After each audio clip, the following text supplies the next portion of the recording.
Hey, good morning everybody. My friend Mr. Lyon and I have decided to read a all-time classic book today. The Tale of Peter Rabbit. It's by Beatrix Potter, and it was published by the F. Wearne Company. This is a very old copy. It's probably from my childhood. Hopefully many of you grew up with this story, and if not, it's an all-time classic to remember.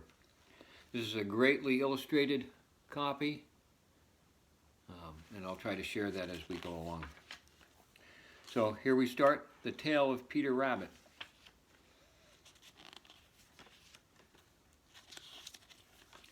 Once upon a time, there were 4 little rabbits, and their names were Flopsy, Mopsy, Cottontail, and Peter. They lived with their mother in a sandbank underneath the root of a very big fir tree. Try to get that without a lot of window glare here. There.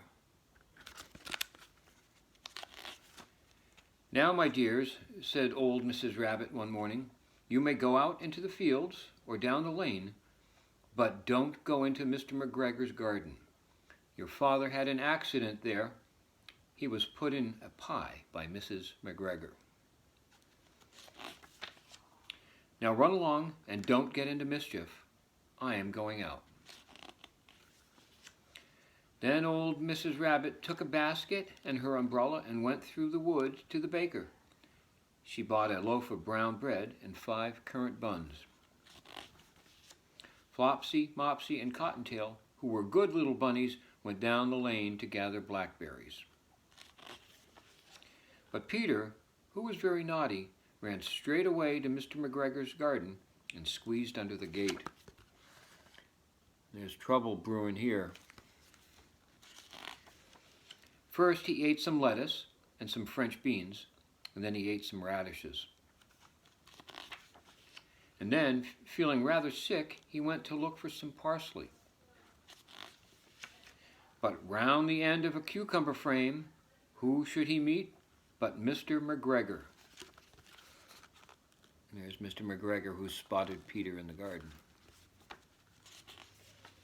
Mr. McGregor was on his hands and knees planting out young cabbages, but he jumped up and ran after Peter, waving a rake and calling out, "Stop, thief!"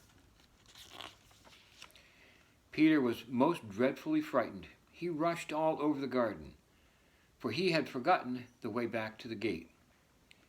He lost one of his shoes among the cabbages and the other shoe amongst the potatoes. After losing them, he ran on 4 legs and went faster, so that I think he might have got away altogether if he had not unfortunately run into a gooseberry net and got caught by the large buttons of his jacket. It was a blue jacket with brass buttons, quite new. There's Peter, caught in the gooseberry netting by the buttons of his blue jacket. The jacket was new. Peter gave himself up for lost and shed big tears, but his sobs were overheard by some friendly sparrows who flew to him in great excitement and implored him to exert himself. Mr. McGregor came up with a sieve, which he intended to pop on top of Peter, but Peter wriggled just in time, leaving his jacket behind. Peter was just about caught by Mr. McGregor, and look at those sparrows that helped him along. But he left his blue jacket behind. Peter rushed into the tool shed and jumped into a can. It would have been a beautiful thing to hide in if it had not had so much water in it.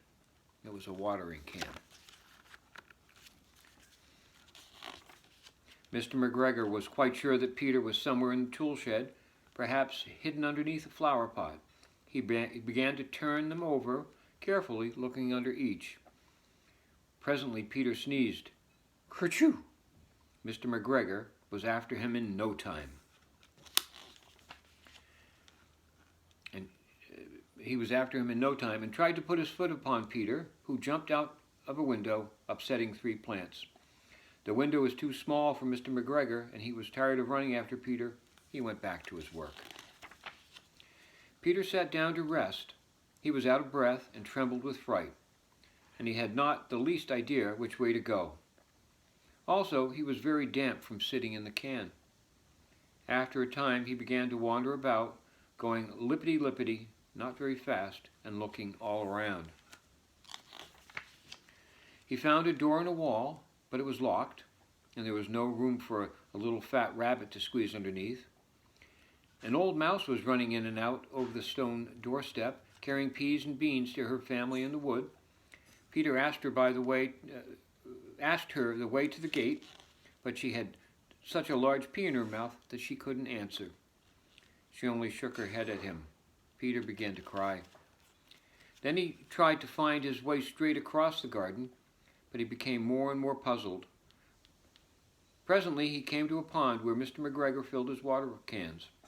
A white cat was staring at some goldfish. She sat very, very still, but now and then the tip of her tail twitched as if it were alive. Peter thought it would be best to go away without speaking to her. He had heard about cats from his cousin, little Benjamin Bunny. He went back towards the tool shed, but suddenly, quite close to him, he heard the noise of a hoe. Scritch, scratch, scratch, scritch. Peter scuttled underneath the bushes, but presently, as nothing happened, he came out and climbed upon a wheelbarrow and peeped over. The first thing he saw was Mr. McGregor hoeing onions. His back was turned towards Peter, and beyond him was the gate.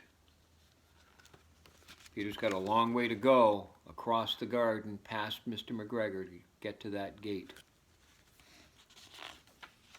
Peter got down very quietly off the wheelbarrow and started running as fast as he could. Along a straight walk behind some black currant bushes. Let's read that again. Peter got down very quietly off the wheelbarrow and started running as fast as he could go along a straight walk behind some black currant bushes.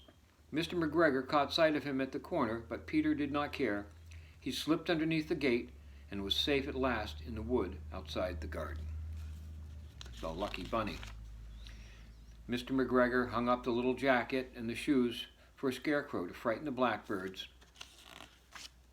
Peter never stopped running or looked behind him till he got home to the big fir tree. He was so tired that he flopped down upon the nice soft sand of the floor of the rabbit hole and shut his eyes. His mother was busy cooking. She wondered what he had done with his clothes. It was the second little jacket and pair of shoes that Peter had lost in a fortnight. I'm sorry to say that Peter was not feeling very well during the evening. His mother put him to bed and made some chamomile tea, and she gave a dose of it to Peter. 1 tablespoonful to be taken at bedtime. But Flopsy, Mopsy, and Cottontail had bread and milk and blackberries for supper.